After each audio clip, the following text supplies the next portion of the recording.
চলতি মাসে বায়ু দূষণে অপ্রতিদ্বন্দ্বী ভারত ও পাকিস্তান ৩ সপ্তাহের বেশি সময় ধরে বিশ্বের সবচেয়ে দূষিত নগরীর তালিকার শীর্ষে দেশ দুটির একাধিক শহর। শনিবারও ছিল না ব্যতিক্রম।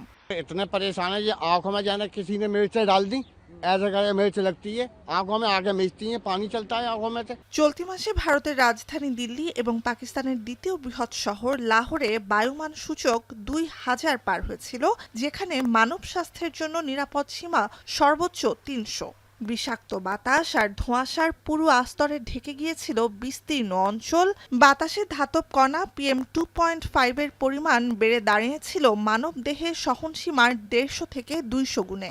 সব মিলিয়ে আক্ষরিক অর্থেই বিষাক্ত গ্যাস চেম্বারে রূপ নেয় মানুষের বসতি। তীব্র দূষণে শ্বাস প্রশ্বাসের জটিলতা সহ নানা রোগে অসুস্থ হয়ে হাসপাতালের দ্বারস্থ হন লাখো মানুষ। पॉल्यूशन बहुत ज़्यादा हो रहा है, धुआं हो रहा है, दिख भी नहीं ढंग से कुछ, और सांस में दिक्कत हो रही थी बहुत ज़्यादा, गले में दर्द सा हो रहा है, देखो आवाज़ दब रही है।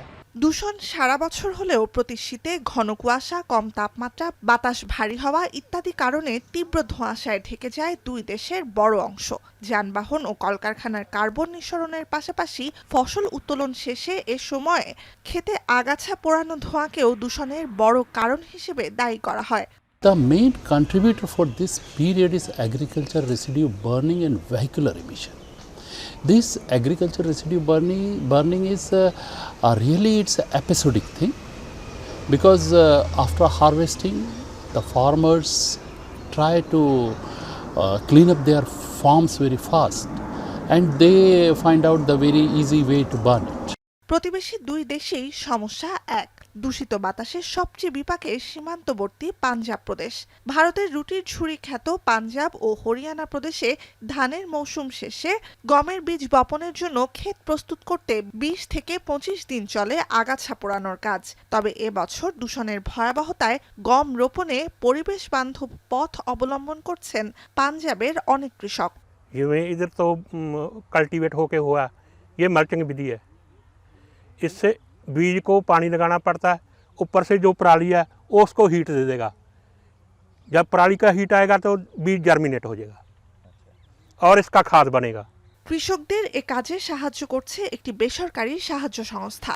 আগাছা পুড়িয়ে দূষণ বাড়ানোর পরিবর্তে পরিষ্কার ও পরিবেশ বান্ধব মালচিং পদ্ধতি বেছে নিতে কৃষকদের মধ্যে সচেতনতা বৃদ্ধির কাজ করছে সংস্থাটি। सभी जगह तो नहीं, अभी सभी किसान चाहते हैं कि छिटकारा हो जाए, आग कोई नहीं लगाना चाहता सर, लेकिन ये है कि जैसे सभी अभी ट्रायल चल रहे हैं तो जो लोग थोड़ा बहुत चेंज कर रहे हैं सर, वो तो इसमें मतलब सबसे बढ़िया तरीका है मल्चिंग। মাটির ওপরের অংশ থেকে চাষাবাদ করার পদ্ধতিকে বলা হয় মালচিং। এ পদ্ধতিতে মাটির ওপরে গাছের পাতা, ঘাস, ডালপালা, শস্যের আগাছা, খড় ইত্যাদি বিছিয়ে জমির আর্দ্রতা রক্ষা ও উর্বরতা বৃদ্ধি করা হয়। ট্র্যাক্টরের সঙ্গে আগাছা কাটা এবং বীজ বপনের যন্ত্র যোগ করে মালচিং পদ্ধতিতে কাজ করেন কৃষকরা।